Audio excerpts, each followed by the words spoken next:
Hello, everyone, and welcome to this episode of CS Live. It's Shill, my project, again this week. And with us today, we have the founder and CEO of a great hyperbarter exchange. Now, I'm going to tell you more as we go into the show. But before we do that, my name is Terrence, and I'm from Coinstore. Help us out before we start, yeah? Bookmark the links, like, subscribe, and look at some of the show notes. Because what we are going to talk about today, now you'll find some of the links in the show notes below. So don't forget to actually go through some of those show notes because you will actually end up learning more and knowing more about Ultra World. Now, again, today we're going to talk about the ecosystem of Ultra World.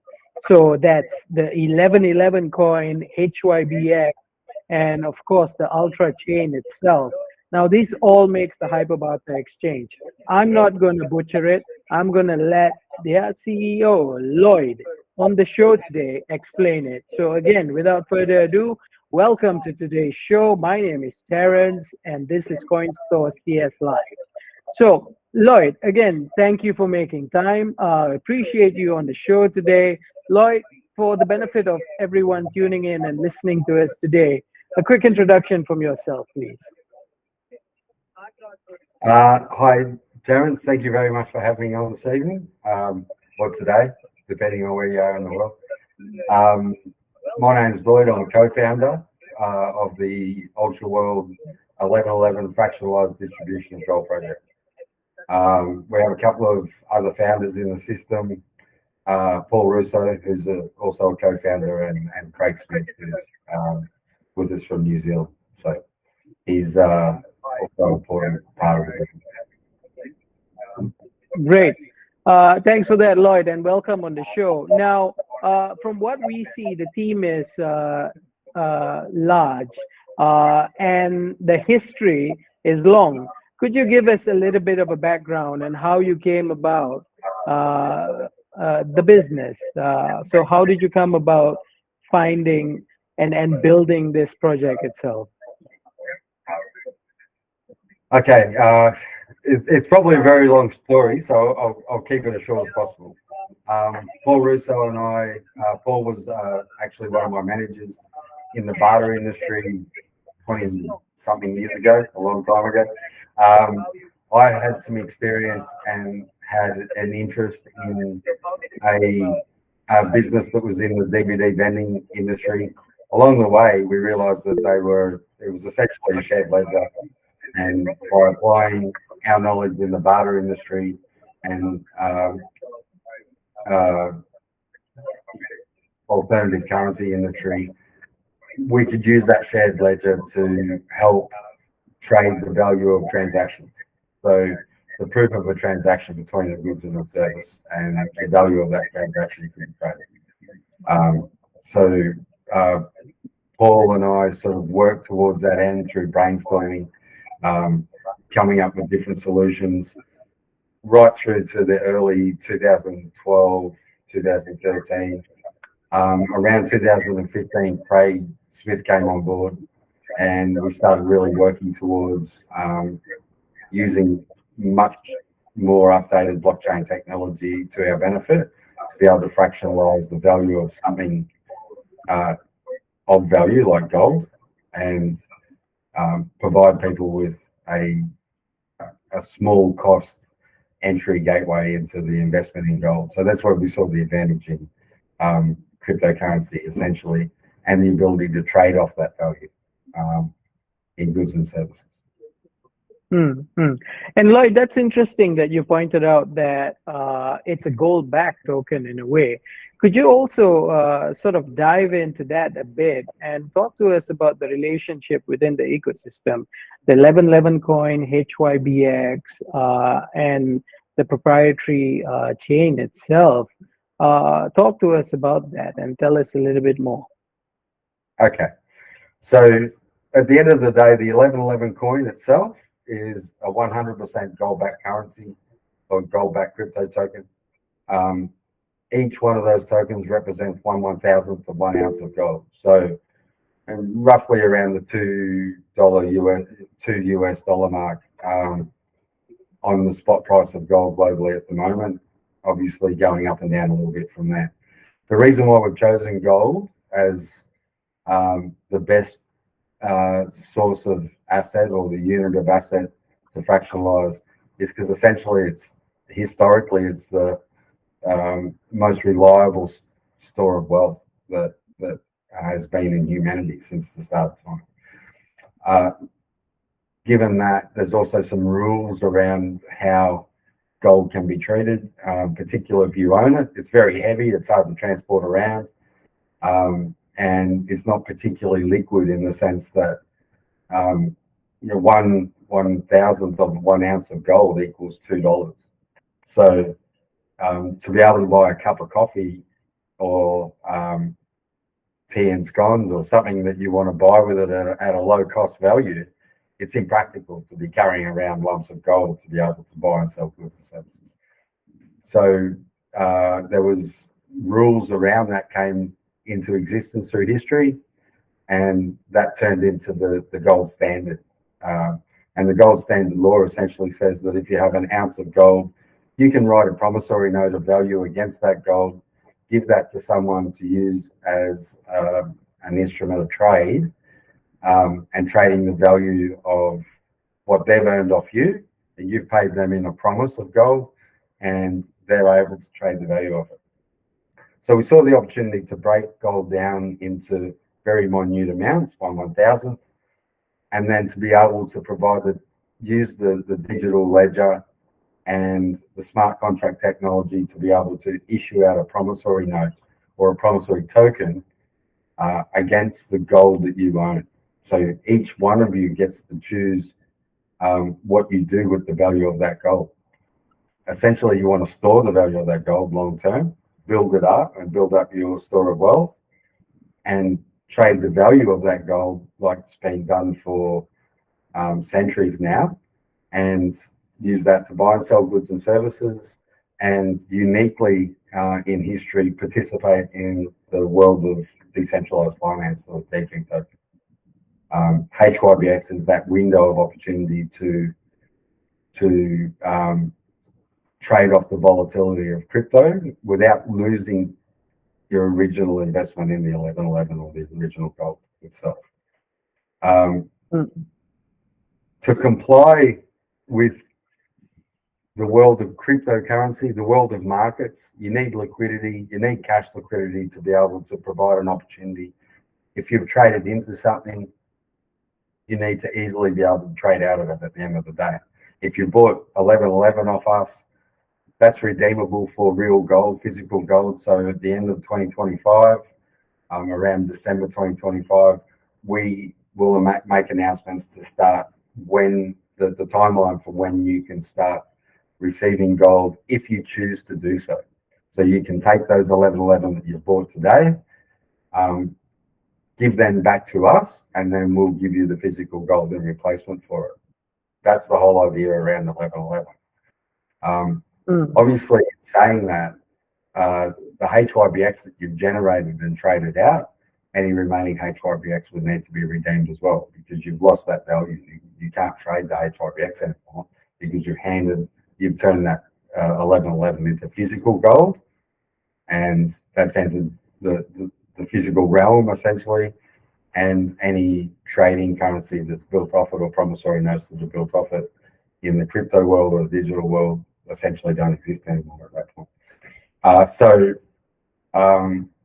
The opportunity is to utilize that overdraft facility to leverage off the value of your gold, not an overdraft facility, so the hyperbarter exchange currency to leverage off your gold, potentially put it into real estate, other tokens of value, Ethereum or Bitcoin or any other currency that you might be interested in trading with, or then turn it into what Terence alluded to earlier, which is on the All network, which is an ultra dollar, which gives you access to be able to trade goods and services with merchants and within a closed environment.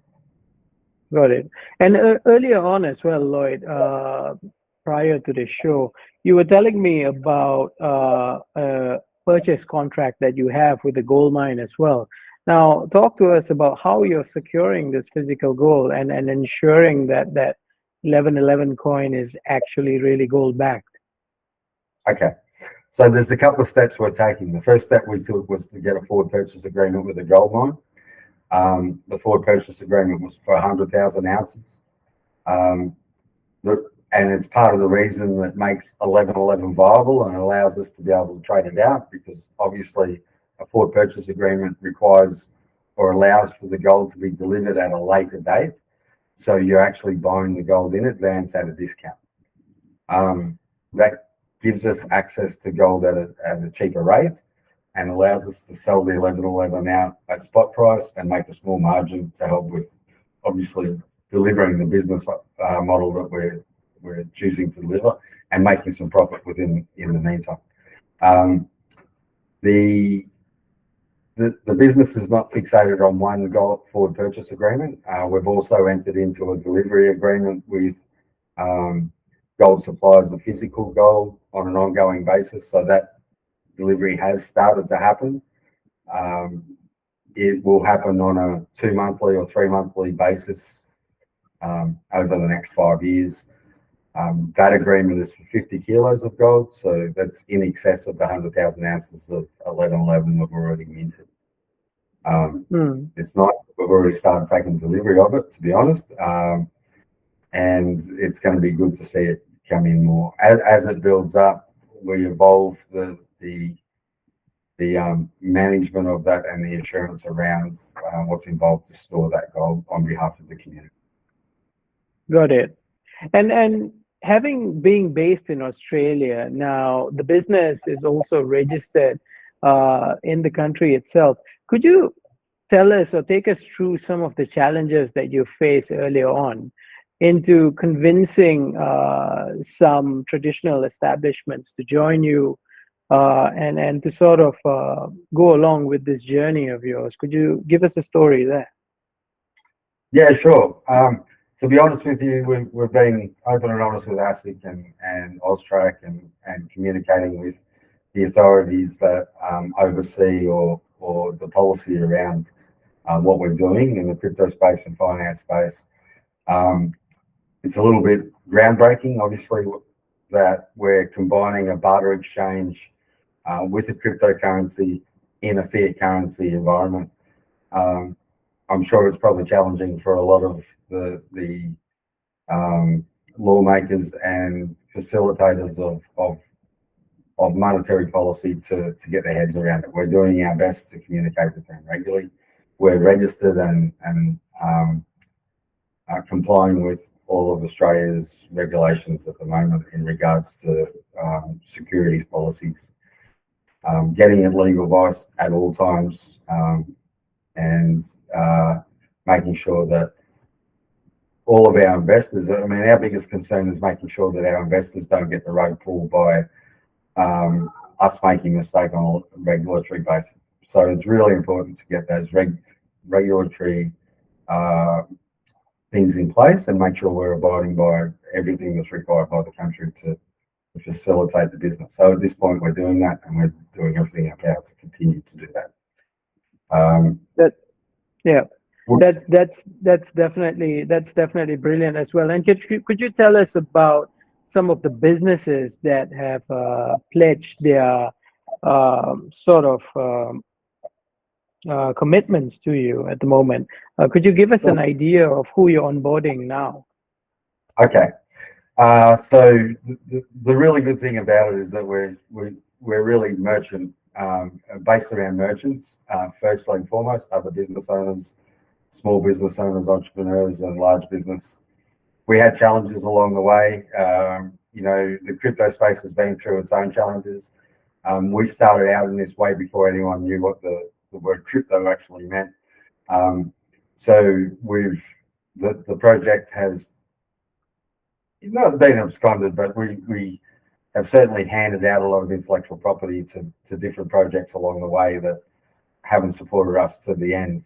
The reason being, in a lot of cases, is that we've had a very strong belief in building a very strong foundation, making sure that the commercial and real world infrastructure, I mean, the real world applications of crypto can be met.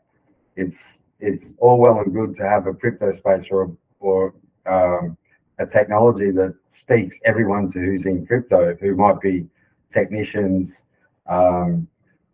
computer engineers, finance enthusiasts, people who are looking for different opportunities and are on the cusp of what's normal finance.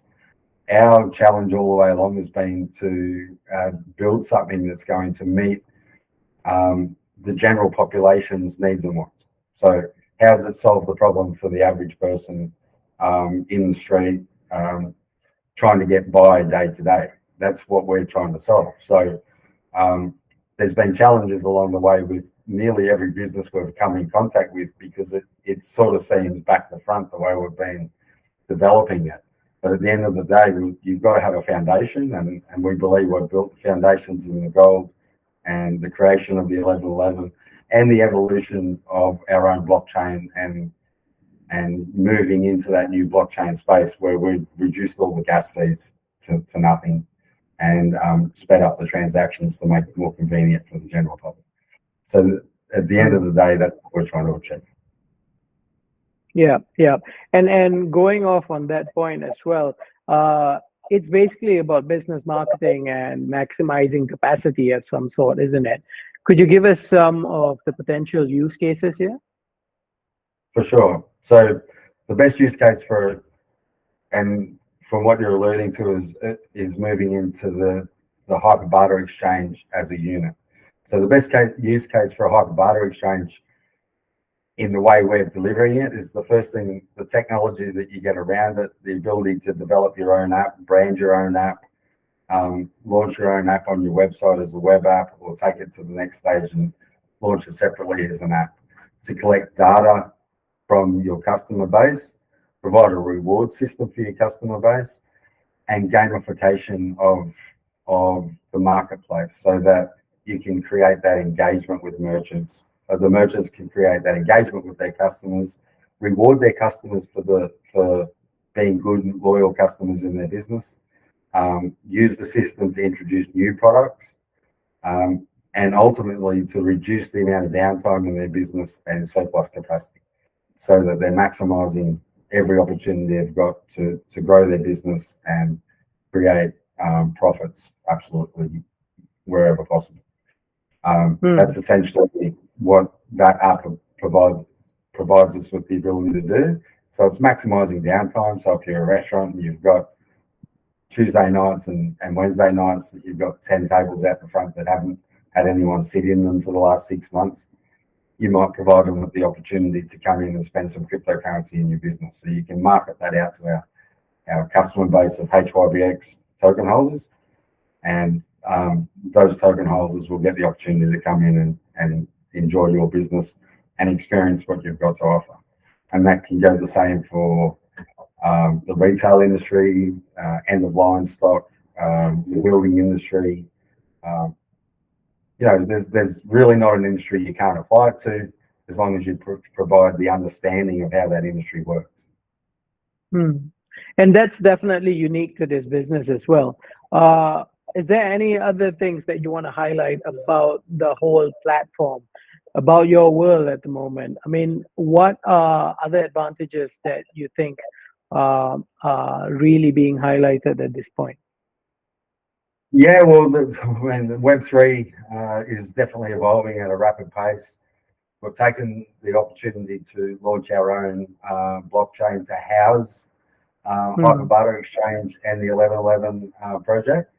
The first reason we did that, as I said before, was to reduce gas fees. But what it also gives us the opportunity to do is involve community members, people that have bought into 1111, give them the opportunity to use the value of their gold to maybe become validators on our DPoS blockchain and earn ongoing rewards for creating new blocks and being a functional part of the blockchain and involved in transactions, or to become a delegator and be rewarded for the ability to create blocks and keep our blockchain going. So they're two very small new developments in the system.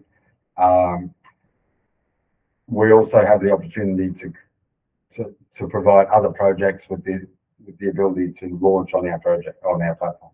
So that would be anything along the lines of silver tokens.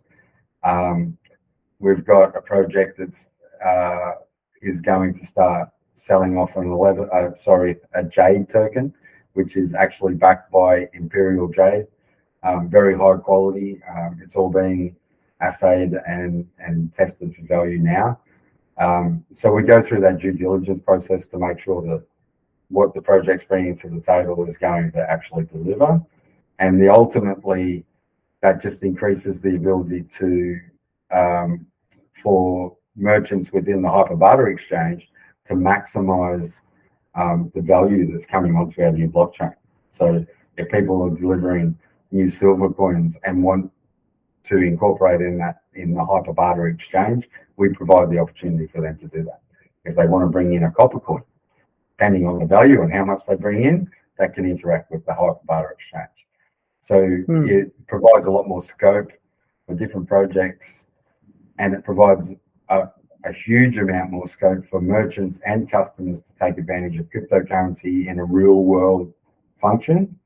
And over time, I think that at the moment, obviously people who make profit in cryptocurrency are looking to cash it out, turn it into Ethereum or Bitcoin or something that's easily able to be cashed out through one of the exchanges.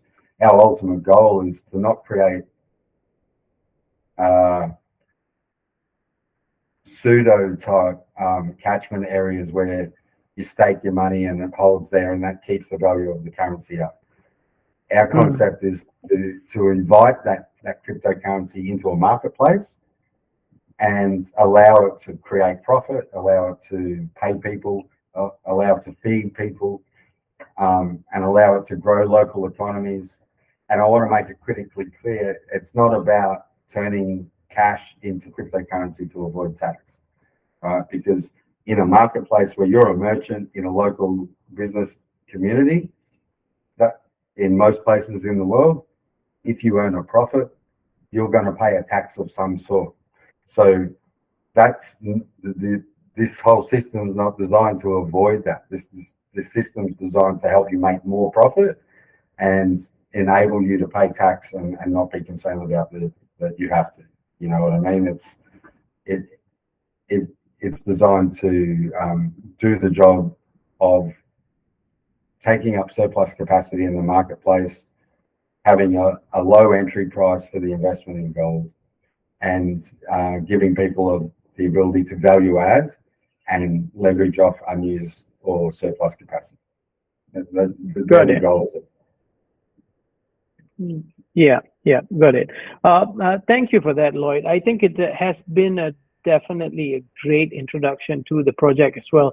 And for all of you that has just only joined us or tuning in, be sure to look at the recording as well, because earlier on we were talking about the entirety of ALLTRA World and what's associated with it.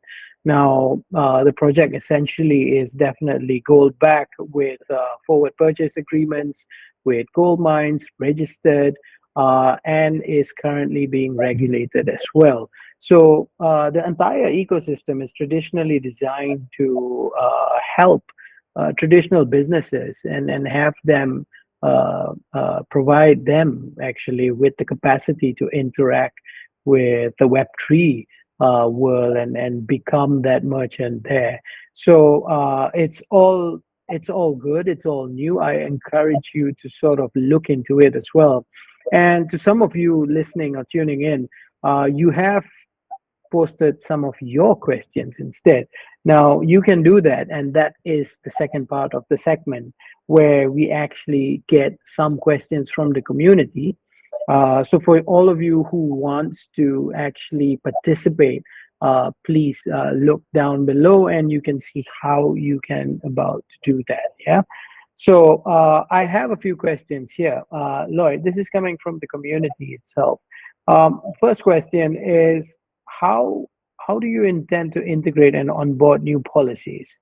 Uh, can can can you promote this project effectively in essence?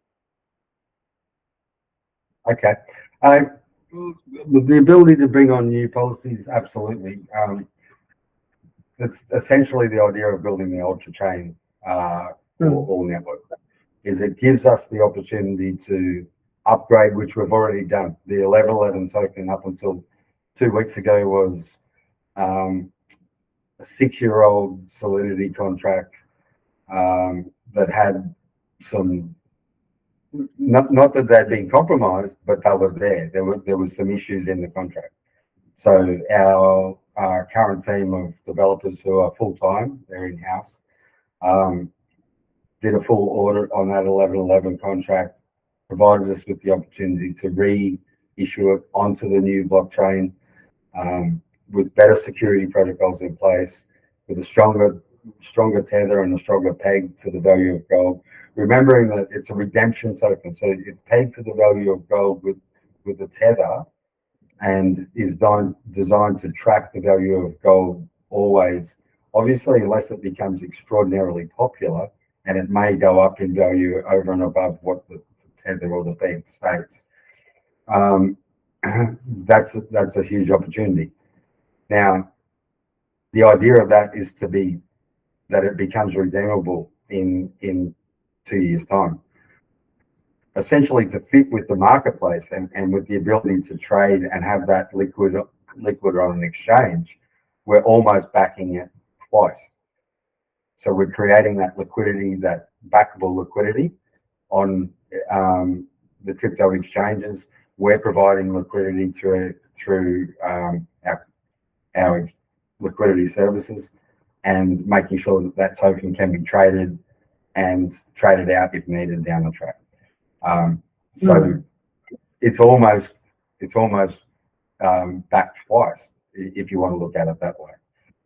And that also leads us to the second question, I suppose. Security. That's something important to consider at this stage itself. So I think some of the people would like to know how secure is the project, and to users, investors, so on and so forth. So could you touch a little bit on that security issues? Absolutely. We won't go into too much detail about all of our security protocols. What we've found is it's probably better to be a little bit quiet about some of it. We have a full-time team on board at the moment that specialise in digital security, specialise in making sure script. We're checking everything from the littlest things from cross script on our website through to full-blown assaults on our website. Like all people in the crypto space, or probably the finance space, or high-end website space, there is always an element of hackers having a go at your website. It's a non-stop issue. It's an unfortunate issue, but we've been in the industry now for about 6 years. We haven't lost any data that we're aware of. We have had websites attacked, and we've learned from our mistakes, essentially, and strengthened up our ability to manage that very well. We have full-time security monitoring, and we're updating and backing up the website multiple times a day. Essentially, it's not something that we leave to the end of the day. So it's a bit of a private protocol, but it's a very successful protocol at the moment. We're not having any issues, and the security is strong, but we will always endeavor to upgrade it and be working with our partners such as Coinstore, MetaMask, who have improved their security dramatically over the last 12 months. And any involvement we have with other blockchain developers or creators, we're always on the lookout for those security issues. So, definitely reassuring. Yeah. Good to know for sure. But also another question here, which I thought was also interesting, is at the moment your ecosystem and the project it's all about attracting a little bit of that Web 2 space to come on board, isn't it? Oh, So sure. so how are you designing it to be as user friendly as possible, or what's your plans to actually onboard some of the traditional businesses to participate in your Okay. ecosystem? Yeah.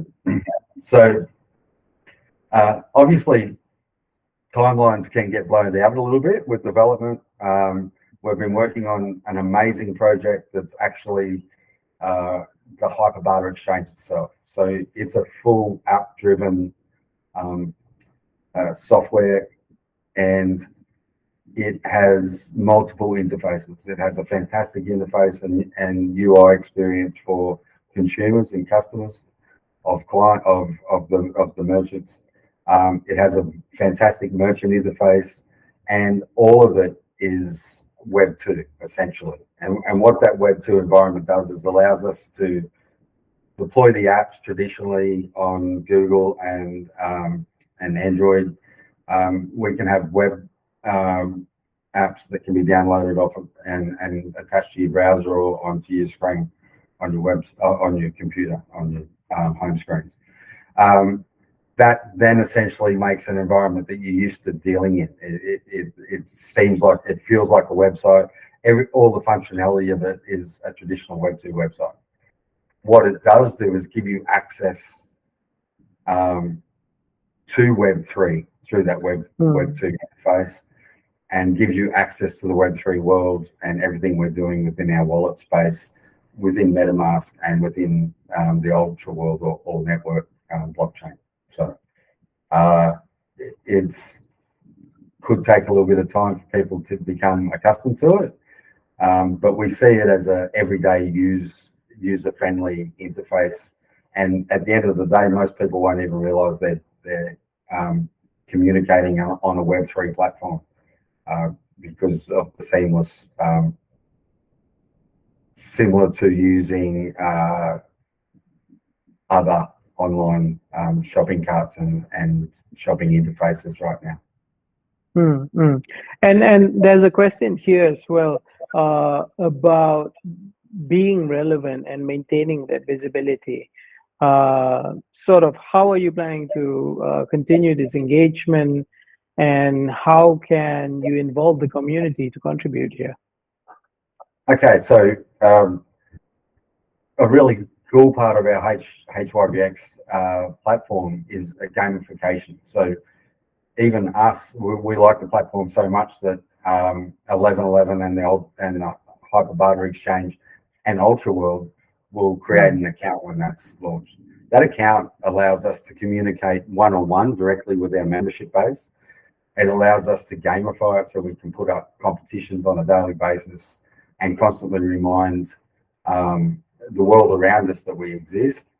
Added to that, we want to become very functional in that real world interface. So projects that come onto the all chain or all network they're projects that we want to be looking towards that real world functionality. They've got to be asset or productivity based platforms, and they need to provide a solution to a problem or answer a need in the community in real world functional services. So by constantly doing that, maintaining a good relationship with our exchange, Coinstore, who we've developed a great relationship with, and building onto the larger exchanges with their support into the tier one sort of world of crypto is going to benefit us greatly and benefit anyone who gets involved and becomes an investor, because we're probably looking at 5 to 10 years before we even see the maturity of this business. We all think that the crypto world's moving very fast, but it's moved absolutely rapidly up to this point. But now we're getting into real world functionality. Can you order up someone to do your plumbing and pay for it in crypto? Or pay for it in a digital currency that can be traded with multiple other digital currencies when you need to do so. Hmm. Do you have that instant usability of the currency that you've earned as a merchant? Can you cash it out, or can you use it to buy something else with? At the end of the day, governmental currencies that are based in fiat now, and the rumors around the world tell us it's moving into digital. We need to be able to interact with those currencies. We're not trying to take over the world's currency. What we're trying to do is provide local communities with the opportunity to maximize their downtime, increase their own wealth, and participate in the larger community, and in each respective government or countries, they're going to honour the civil rules of those countries or the laws of those countries. So we want them to be able to maximise without trying to take over the world. That's not essentially what we're trying to do. Got it. Got it. We want to interact with the future of money. That's where we're heading. And there's an eager lot out there as well who is asking of any ambassador programs or bug bounty programs that you guys are having currently or in the future. Absolutely. There is a fantastic, we have had an affiliate system running. It's going to evolve. It's on pause at the moment. It will evolve into the new affiliate system that comes on the HYBX exchange, which is far more user-friendly and easier to understand. Bug bounty and bounty programs will certainly be part of the ongoing development on the all-chain. That's sort of a separate issue, but on the all-chain network. And definitely we'll be doing ongoing competitions over the course of the next 6 months at least. Reward systems. Remembering also that once all-chain launches properly and the all network comes into existence in full function, we have staking pools, delegator staking pools, and a lot of extra opportunity to earn rewards through business models within the system. Got it. Got it. Now, we've been through a lot here, Lloyd. I mean, we've spoken in length about the project itself and the ecosystem that is attached to it, of course. But as we come to a close, I think the important thing is to share a bit of news, I suppose. Some breaking news, some updates, some key dates. Is there anything that you want to share with the audience at the moment? Yeah, at the moment, 1111 is clearly launching as we speak on the Coinstore, which is great news for all of us. It's been 15 years in the making. HYBX will be launching in 3 weeks, I think it is, roughly around the first week of June. We'll be able to launch HYBX to Coinstore, and that's a really significant milestone because that allows it to break out into the world of centralized exchanges and find a stable marketplace value, and allow us to evolve the ecosystem even further. There is some announcements coming that I can't make just yet in regards to the HYBX app and when we're going to launch that. We'll know more about it this Wednesday. It's nearly finished. It's nearly ready to go, and I'm very excited about it, and can't wait for it to happen. It's been a long time coming, so we're looking forward to that. Yeah. Okay, that's great. So Lloyd, again, I'll have to thank you for your time on the show today. It's been a great pleasure speaking with you, and of course, getting to know the ALLTRA world and HYBX and 1111. That entire ecosystem is definitely looking really strong, and I'm sure it will bring benefit to many as well. Now, before we leave, Lloyd, could you tell us how best can we go about finding you, participating, and even contributing to your ecosystem as well? Or any last words for all the audience members viewing and listening at it? Yeah, absolutely. So right now we've because we've made the evolution of the transition over into the all-chain network. 1111 coins not currently available from our website. So the only way you can receive 1111 coin is jumping onto Coinstore and buying it through the exchange. We will be releasing the HYBX airdrop before we get to the HYBX listing, and we'll make announcements through Coinstore to do that. You can go to ALLTRA.world, https://:/ALLTRA.world, and you can become a member there. By becoming a member, you join the Hyperbarter Exchange, you become part of the voting community, essentially. So as we get down the track and we make changes to the platform, we'll get the opportunity to send you, ask you how you'd like the direction of that to take. So we advise everyone to jump in there, create an account. We'll approve it reasonably quickly for you, and that gives you access to upcoming dates, listing event times, and any events or local events where we're going to get involved in. We can keep you up to date and invite you to all of our communications. So it's ALLTRA.world, and just go to register an account and get started. It doesn't cost you anything to get started just by registering. Excellent, excellent. Thank you for that, Lloyd. And also, you can do that on coinstore.com.